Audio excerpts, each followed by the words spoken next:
সাদা পাথরের তাজমহল নয়, ভারতবর্ষের আসল ভালোবাসার ইমারত আদতে একটি কংক্রিটের বিল্ডিং, যেটা তৈরি হয়েছিল টাটাদের হাত ধরে। না, আমাদের আজকের গল্পের হিরো রতন টাটা নয়।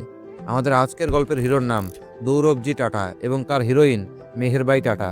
এই দুইজন মানুষের ভালোবাসার ফসল হিসাবে ভারতবর্ষে এমন এক বিল্ডিং গড়ে উঠেছিল যা আজ অবধি কয়েক লক্ষ পরিবারের মুখে হাসি ফিরিয়ে দিয়েছে এবং সেই কাজ এখনো করেছে। আর এই বিল্ডিং এর একটি অংশ কলকাতাতেও রয়েছে। তাই আজকের এই গল্পটা ভারতবর্ষের প্রত্যেকটি মানুষেরই জানা উচিত। আর শুধু ভারতবর্ষ কেন, আর বাংলাদেশের মানুষদেরও এই গল্পটা মনোযোগ দিয়ে শোনা উচিত, কারণ কোথাও না কোথাও গিয়ে তারাও এই বিল্ডিং এর সঙ্গে জড়িত রয়েছে। গল্পের শুরু 1898 সালের ভ্যালেন্টাইন্স ডে, অর্থাৎ 14ই ফেব্রুয়ারি। ওই দিনে বিবাহ বন্ধনে আবদ্ধ হয়েছিল দৌরবজি টাটা এবং মেহেরাবাই টাটা। বিবাহ 2 বছর পর অ্যানিভার্সারি অর্থাৎ বিবাহ বার্ষিকীর দিনে দৌরবজি টাটা তার প্রিয়তমাকে একটি হিরে গিফট করেন বা উপহার দেন। সেই হিরেটা আকারে ছিল বিশ্ববিখ্যাত কোহিনূরের চেয়েও দুগুণ বড়।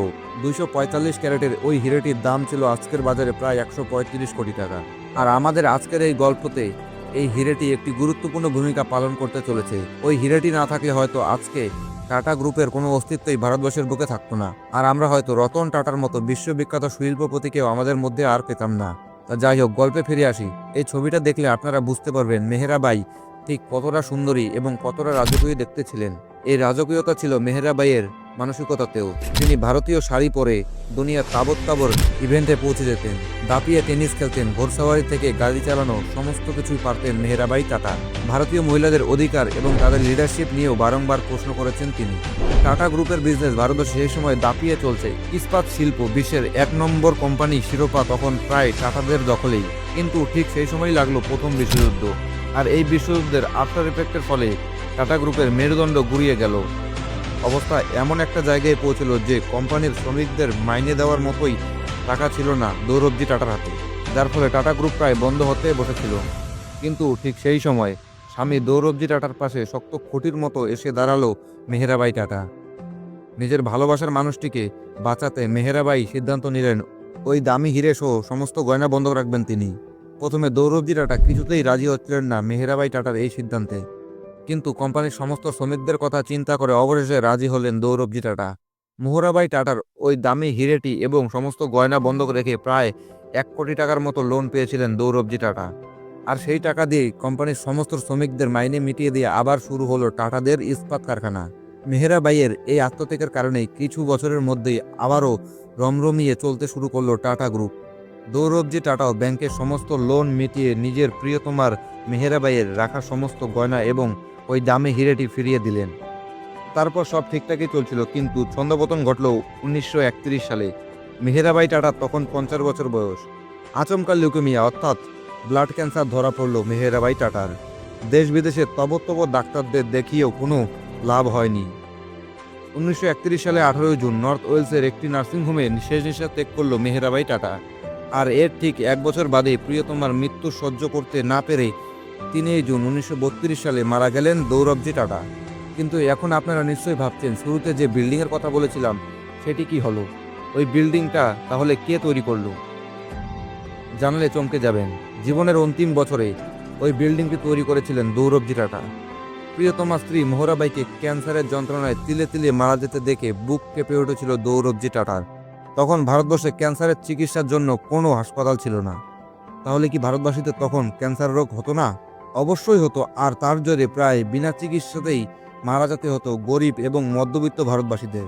তাই সাধারণ ভারতবাসীদের কথা ভেবে স্ত্রী মেহেরাবাইয়ের ওই বহুমূল্যবান হিরেটিকে বিক্রি করে দিলেন দৌরবজি।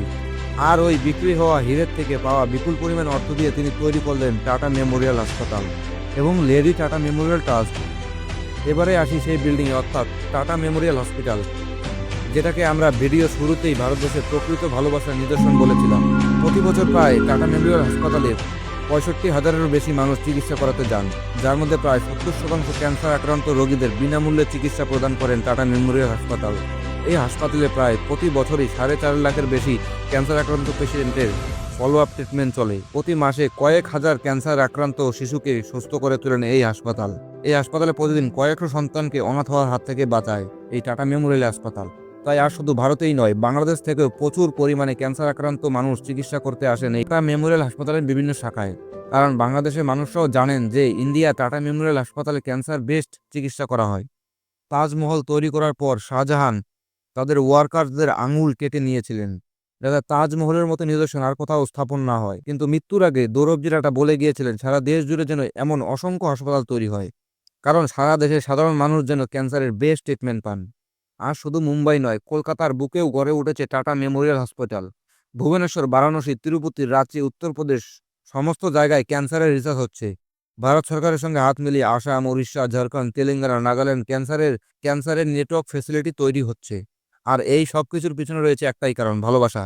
যে ক্যান্সারের জন্য মেহেরাবাইকে পৃথিবী ছেড়ে বিদায় নিতে হয়েছিল, সেই ক্যান্সারকে হারানোর জন্য 92 বছরের বেশি সময় ধরে লড়াই চলে যাচ্ছে টাটা মেমোরিয়াল হাসপাতালে। আর কিছুদিনের মধ্যে, হয়তো মাত্র 100 টাকার মধ্যেই ক্যান্সার সারানোর ওষুধ মার্কেটে আনতে চলেছে টাটা গ্রুপ। আর এই ওষুধ একবার মার্কেটে আসলে সাধারণ মানুষের যে কি উপকার হবে তা হয়তো আমরা সবাই জানি। তাই তাজমহল গোটা পৃথিবীর কাছে ভালোবাসার নিদর্শন হিসাবে পরিচিত হলেও ভারতবর্ষে আসল ভালোবাসার ইমারত কিন্তু টাটা মেমোরিয়াল হসপিটাল। আর সেই কারণেই মেহেরাবাই টাটা এবং দৌরবজি টাটার ভালোবাসার গল্পটা ভারতবর্ষের প্রত্যেকটি মানুষের কাছে পৌঁছে দেওয়া প্রয়োজন। নয়তো ইতিহাসের পাতায় চাপা পড়তে পড়তে একদিন এই মহান গল্পটাও হারিয়ে যাবে আমাদের মধ্যে থেকে। ধন্যবাদ বন্ধুরা ভিডিওটি শেষ পর্যন্ত দেখার জন্য। আমার চ্যানেলে যদি নতুন হয়ে থাকেন তাহলে অবশ্যই একটি সাবস্ক্রাইব করে দেবেন এবং পাশে থাকা বেল আইকনটি বাজিয়ে দেবেন, যাতে করে পরবর্তী ভিডিও নোটিফিকেশন আপনার কাছে সবার প্রথমে পৌঁছে যায়। দেখা হচ্ছে পরবর্তী ভিডিওতে, ততক্ষণ সুস্থ থাকবেন, ভালো থাকবেন।